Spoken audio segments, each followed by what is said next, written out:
Hello बच्चों, this is Pankaj sir and you are watching my YouTube channel English with Pankaj sir Gwalior. आज हम एक बहुत ही इंपॉर्टेंट टॉपिक पर डिस्कस करने जा रहे हैं और उस टॉपिक का नाम है कंडीशनल सेंटेंसेस। कंडीशनल सेंटेंस को लेकर कई बच्चे कंफ्यूज्ड हैं। उनके दिमाग में केवल ये रहता है कि कंडीशनल सेंटेंसेस केवल और केवल इफ़ से स्टार्ट होते हैं, तो ये ऐसा नहीं है।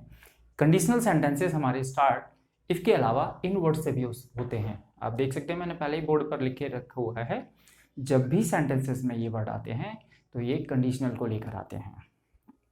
एक बात। दूसरी बात, जैसा कि नाम से ही पता चल रहा है, कंडीशनल सेंटेंसेस, कंडीशन, इसमें कंडीशन दी गई होती है, यानी कि शुद्ध शब्दों में कहें तो इसमें शर्त दी गई होती है। अगर ये इसके सेंटेंसेस कुछ इस तरह से होते हैं, अगर आप ऐसा करोगे तो ऐसा होगा, अगर ऐसा करते तो ऐसा हो जाता, अगर ऐसा किया होता तो ऐसा हो गया होता। ठीक है बच्चों, तो ये कंडीशन कुछ इस तरह के सेंटेंस होते हैं। इसमें हमेशा दो क्लॉजेस होती हैं, यानी कि दो सेंटेंसेस होते हैं। ठीक है ना। मैं आपको सीधी टू दी पॉइंट वाली चीज़ें बताऊंगा जो आपके एग्जाम में आती हैं। ये रियलिस्टिक कंडीशन होती है, अनरियल कंडीशन होती है, ये सब इस पचड़े में नहीं डालना चाहता मैं आपको सीधी टू दी पॉइंट की चीज़ें बता रहा हूँ जो एग्जाम में आती हैं। तो बच्चों, पहली कंडीशन होती है जीरो कंडीशन।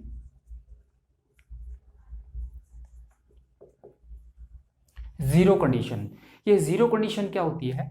जीरो कंडीशन में या तो सेंटेंसेस आपको आएंगे जनरल ट्रुथ के,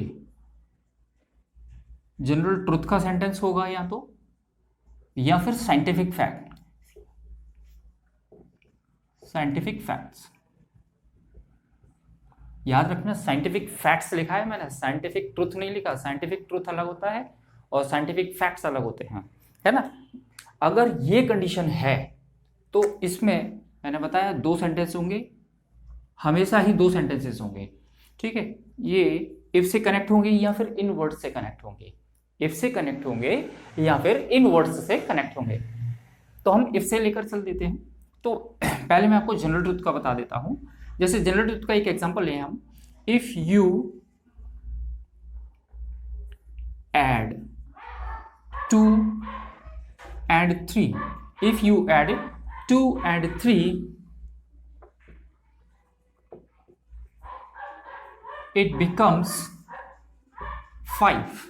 तो ध्यान से देखिए, सब्जेक्ट फर्स्ट फॉर्म, सब्जेक्ट एसोरियस वाली फॉर्म, ये प्रेजेंट को शो करता है। जब ये वाली कंडीशन होती है हमारी जीरो कंडीशन, तो वहाँ जनरल ट्रूथ या साइंटिफिक सेंटेंस आते हैं और वो दोनों ही सेंटेंस आपके प्रेजेंट में बनते हैं, दोनों ही सेंटेंस आपके प्रेजेंट में बनेंगे। इफ ये फॉर्मेट कह सकते हैं आप, ये इस तरह का फॉर्मेट बना सकते हैं आप, इफ प्लस प्रेजेंट, दोनों ही सेंटेंस प्रेजेंट के रहेंगे, एक भी सेंटेंस पास्ट या फ्यूचर का नहीं होगा, है ना। ये हमारा हो गया जनरल ट्रूथ का एग्जांपल मैंने दे दिया आपको। एक साइंटिफिक फैक्ट का और देख लेते हैं। साइंटिफिक फैक्ट का कुछ इस तरह से, if ice melts it turns into water। ये साइंटिफिक फैक्ट है कि अगर आइस मेल्ट होती है, यानी कि पिघलती है, तो वह पानी में बदल जाती है। ये साइंटिफिक फैक्ट है, जनरल ट्रुथ नहीं है। ठीक है ना। जनरल ट्रुथ चेंज नहीं होते, साइंटिफिक फैक्ट्स चेंज हो जाते हैं, जनरल ट्रुथ कभी चेंज नहीं होते। ठीक है, बस इतना याद रखिए। ये हमारी जीरो कंडीशन है। तो जीरो कंडीशन में दोनों ही सेंटेंस प्रेजेंट के रहते हैं। वो किस कंडीशन में?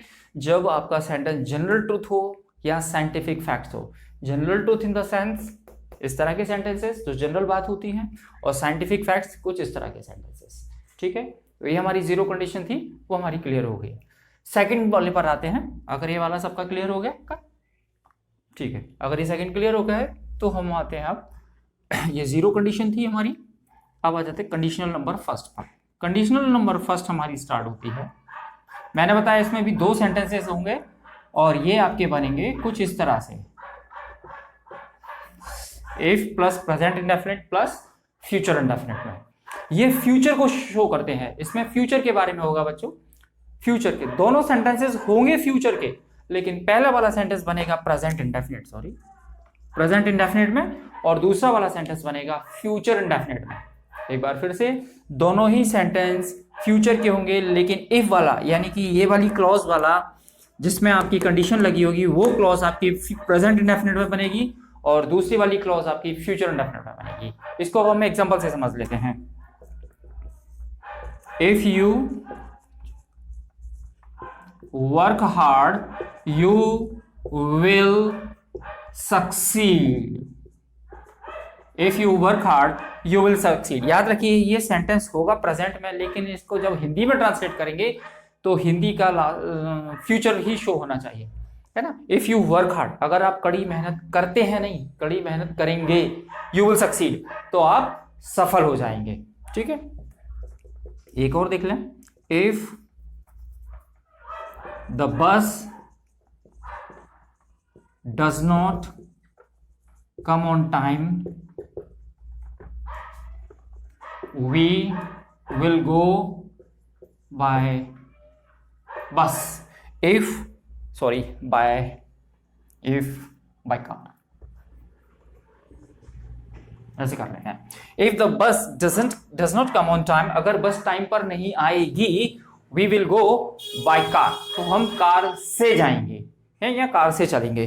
ठीक है, ध्यान से देख लीजिए, ये प्रेजेंट की कंडीशन है और ये फ्यूचर की कंडीशन है लेकिन ये फ्यूचर को डिनोट कर रही है। अगर बस नहीं आएगी, टाइम पर नहीं आएगी, तो हम कार से जाएंगे, ये फ्यूचर को ही डिनोट कर रहे हैं दोनों सेंटेंस।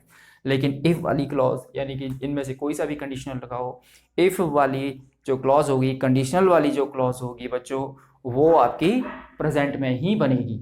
ठीक है, चलिए ये हमारा सेकंड वाला हो गया, फर्स्ट वाली कंडीशनल हो गई। सेकंड वाली पर आ जाते हैं अब, कंडीशनल सेकंड। नोट करते चले भाई फटाफट सभी लोग। सेकंड वाली कंडीशन में हमें कुछ नहीं करना होता है, ध्यान से देखिए, सिर्फ हमें, मैं अलग से लिख देता हूं, if plus past indefinite plus, ये सेकंड वाला बनेगा, आपको मैं स्ट्रक्चर लिख रहा हूं, पूरा subject plus word plus V1 plus object, ये इससे बनेगा। इफ प्लस पास्ट इंडेफिनिट होगा, प्लस ये दूसरी वाली क्लॉज के लिए होगा, ये दूसरी वाली क्लॉज के लिए, फर्स्ट वाली क्लॉज के लिए। मैंने बताया कि इसमें हमेशा दो क्लॉजेस यानी कि दो सेंटेंसेस होंगे, तो पहली वाली क्लॉज बनेगी आपकी पास्ट इंडेफिनिट में और दूसरी वाली क्लॉज बनेगी आपकी वुड के साथ, वुड प्लस V1 के साथ। ठीक है, अब इसको अपन सेंटेंस को समझ लेते हैं कुछ एग्जांपल। ये मैं बिठा रहा हूं, नोट करते चले भाई सभी लोग, और जिसको जो डाउट्स है, जो कंफ्यूजन है, वो मुझसे पूछ सकता है। ठीक है ना, ये ना सोचें कि वीडियो बन रही है, वीडियो बनती रहेगी। ठीक है बच्चों, समझ में आ रहा है? ठीक है, सेकंड वाला देख ले आप, इसके एग्जांपल्स को देख लेते हैं। इफ ही वर्कड हार्ड, इसी को देख ले, इफ ही वर्कड हार्ड, ये देखिए ये सब्जेक्ट और ये हमारी हो गई V2 वर्क की सेकंड फॉर्म। सब्जेक्ट के तुरंत बाद जब सेकंड फॉर्म आ जाती है तो वो पास्ट हो जाता है, ये पास्ट हो गया। If he worked hard he would succeed, अगर वह कड़ी मेहनत करता तो वह सफल हो जाता, ये पास्ट की कंडीशन को शो कर रहा है। इधर वर्ब की सेकंड फॉर्म, तो इधर भी सेकंड फॉर्म ही लग रही है, विल का सेकंड फॉर्म वुड चलेगा। ठीक है बच्चों, सिंपल सा है, इसमें हमें कहीं कुछ भी नहीं करना है। ठीक है, आई होप कि ये वाली चीजें आपको क्लियर हो रही होंगी बिना परेशानी के। ठीक है, इफ कोहली नहीं, सचिन लिखूंगा मैं तो भाई। इफ सचिन प्लेड वेल, अगर सचिन अच्छा खेलता,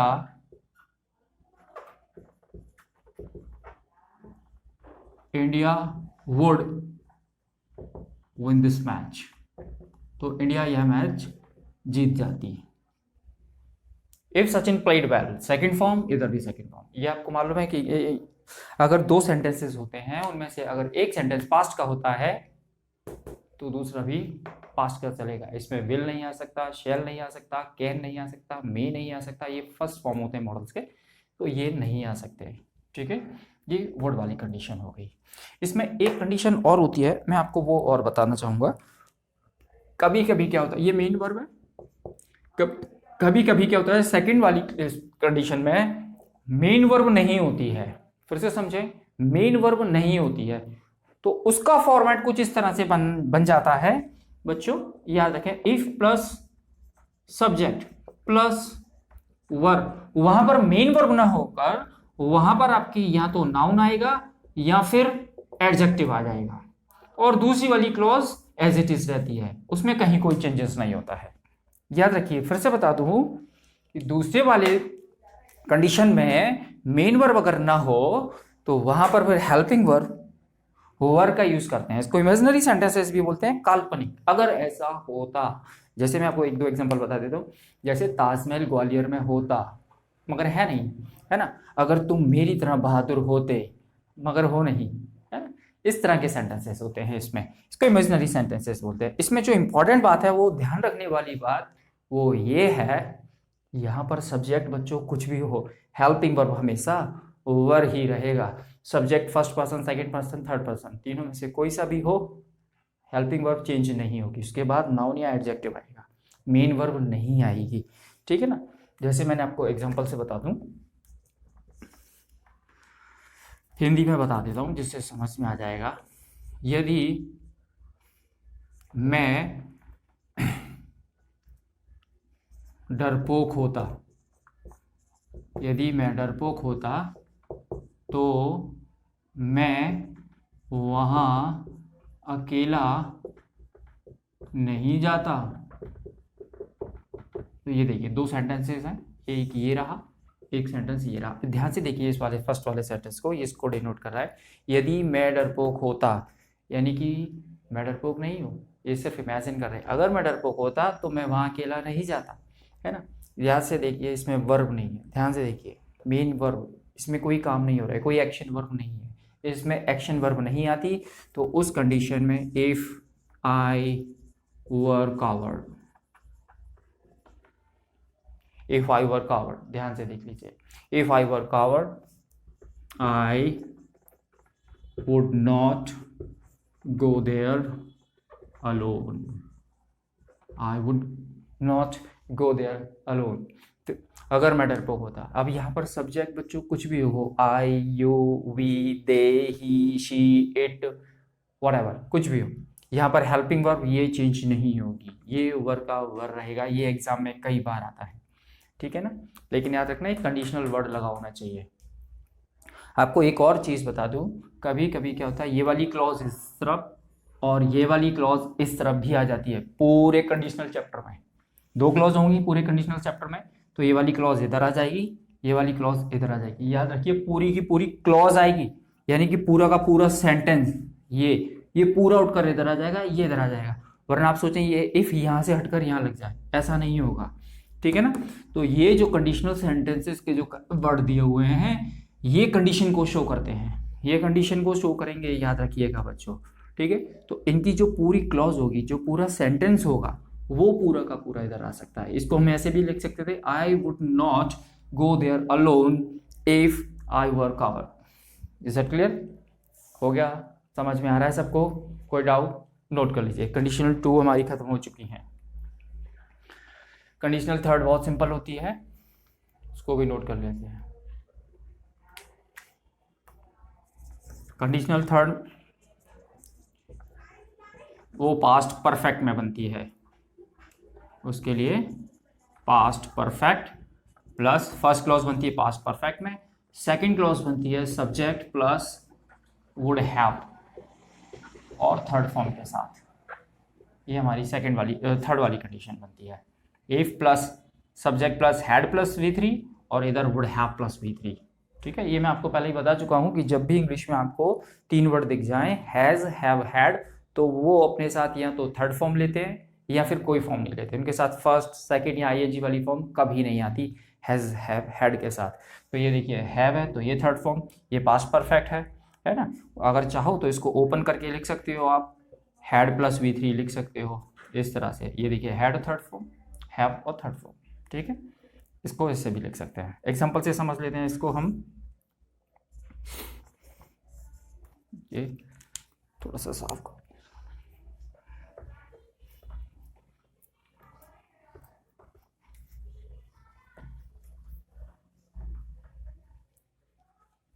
ये भी मिटा दूँ ना, ठीक है। इसको जो डाउट है, जो कंफ्यूजन है, वो मुझसे पूछ ले, है ना।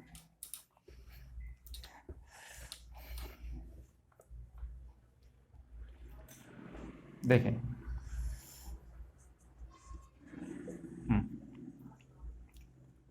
If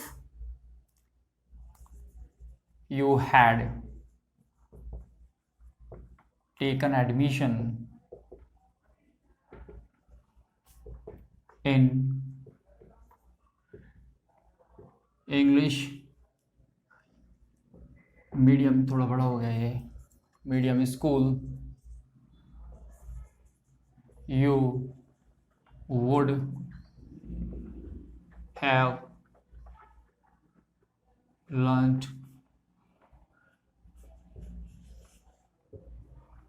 English. ये देखिए, ये had plus third form, if लगा हुआ है, हैड प्लस थर्ड फॉर्म, और ये would have plus third form. ये बहुत सरल है ना। आपको यही देखना है कि इधर हैड लगा हुआ है, हैड प्लस वर्ब की थर्ड फॉर्म है फर्स्ट क्लॉज में, तो इधर would have plus third form आएगी, ठीक है। अब मैं आपको ये बता देता हूँ ये एग्जाम में किस तरह से आते हैं। तो एग्जाम में ये बिल्कुल सरल तरीके से आते हैं, है ना। जो भी एमपी में जेल पुलिस का एग्जाम होने वाला है, उसमें ये क्वेश्चन आएंगे तो इस तरह से आएंगे बच्चों। ऐसे होगा तो आपको देखना होगा दो क्लॉज में से एक क्लॉज कंप्लीट होगी, एक इनकम्प्लीट होगी। तो जो इनकम्प्लीट होगी उसको देखकर आपको इनकम्प्लीट को कंप्लीट करना है, ठीक है। जैसे कि ये पूरा सेंटेंस लिखा हुआ है, यू हैव लर्न, तो आपने देखा वुड हैव और थर्ड फॉर्म है, तो पहले वाली क्लॉज में आ जाएगा हैड और थर्ड फॉर्म। आपको ऑप्शन में वो कोई भी दे सकता है आपको। इफ यू हैड टेकन, ये हो जाएगा एक बार। दूसरी बात, सेम कंडीशन इधर हो जाएगी, है ना। जैसे ऑप्शन में वो कर देगा इधर ये हटा देगा, पूरा ये वाला पोर्शन हटा देगा, वुड हैव लर्न्ड, ये पूरा हटा देगा, तो आपको ऑप्शन दे देगा would learn, would learned, would have learned, या वुड हैड लर्न्ड भी कर देता है कभी कभी। तो ये चीज़ आप याद रखिए कि इधर हैड प्लस थर्ड फॉर्म, तो इधर हैड प्लस थर्ड फॉर्म, तो इधर would have plus third form हो जाएगा। और सिंपल है, इसमें कहीं कुछ भी नहीं है। एक और देख लेते हैं, इफ शी हैड, नेगेटिव होगा तो सीधा हो जाएगा, if she had not called me I would not have gone there.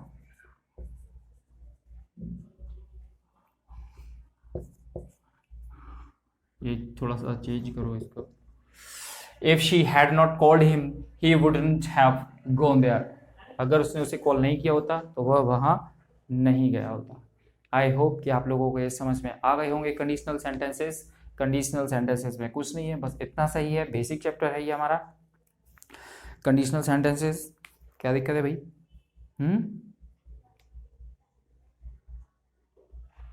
हाँ, वो अपन देख लेंगे बाद में, अभी इसको कर लेते हैं, ठीक है। देखो, इस बच्चे ने एक बहुत अच्छी बात कही है कि सर कभी कभी कंडीशनल फर्स्ट वाली पे, एक बार मैं वापस आना चाहूँगा थोड़ा सा कंडीशनल फर्स्ट वाली पे, जो हमारी कुछ इस तरह से थी, if plus present indefinite plus future indefinite. बहुत अच्छी बात कही है राकेश आपने, समझ लें इसको। ये सेंटेंस दिया होता है तो वो भी देख लें। जैसे मैंने लिखा, if she, if the teacher scolds him in the class, he dash run away।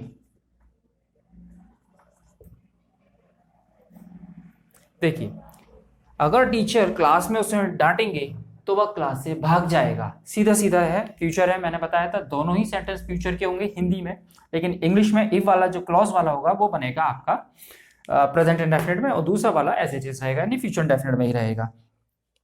तो ये हमारा प्रेजेंट इंडेफिनिट में, if the teacher Scholz him in the class, अगर टीचर क्लास में उसे डांटेंगे। अब यहाँ पर उसने ऑप्शन दिया है यहाँ पर वैसे क्या आना चाहिए, फ्यूचर डेफिनेट के अकॉर्डिंग विल आना चाहिए, ही विल रन अवे, वह भाग जाएगा। अगर टीचर क्लास में उसे डांटेंगे तो वह भाग जाएगा। तो ध्यान से सुनिए जो मैं कहने जा रहा हूँ। इस वाली केस में क्या होता है, मतलब कंडीशनल फर्स्ट में, ये कंडीशनल फर्स्ट है हमारी। कंडीशनल फर्स्ट में जो दूसरा वाला सेंटेंस होता है ना, यहाँ पर बच्चों विल के साथ कैन का भी यूज कर सकते हैं, कैन का, लेकिन वो कैन फ्यूचर को शो करता हो, कैन वो फ्यूचर को शो करे। जैसे कि इसी वाले को देखें, अगर टीचर क्लास में उसे डांटेंगे तो वह क्लास से भाग सकता है, यानी कि अभी वो काम हुआ तो नहीं है ना, काम हो सकता है, पॉसिबिलिटी है फ्यूचर में हो सकता है, तो वह क्लास से भाग सकता है। तो इन दैट केस यहाँ पर आप कैन का भी यूज कर सकते हैं। ठीक है, ओके, क्लियर, कैन का भी यूज कर सकते हैं। अब आती है बात यहाँ पर कि सर एग्जाम में अगर ऑप्शन में दोनों आ गए तो फिर हम क्या करेंगे, हम कैन को प्रायोरिटी देंगे और विल को। In that case we will give priority will, हमें उस केस में विल को यूज करना है। इज दैट क्लियर? ठीक है, नोट कर लीजिए। तो बच्चों ये था हमारा छोटा सा बहुत सरल सा टॉपिक, कंडीशनल सेंटेंसेस। कुछ बच्चों ने बोला था तो मैंने बता दिया। अगर आप लोग किसी भी और टॉपिक पे पढ़ना चाहते हैं, जो पर्टिकुलर टॉपिक जो आपको प्रॉब्लम क्रिएट करता हो, तो वो आप मुझे कमेंट्स में लिख सकते हैं, मैं उसके वीडियो बनाऊंगा। Thank you.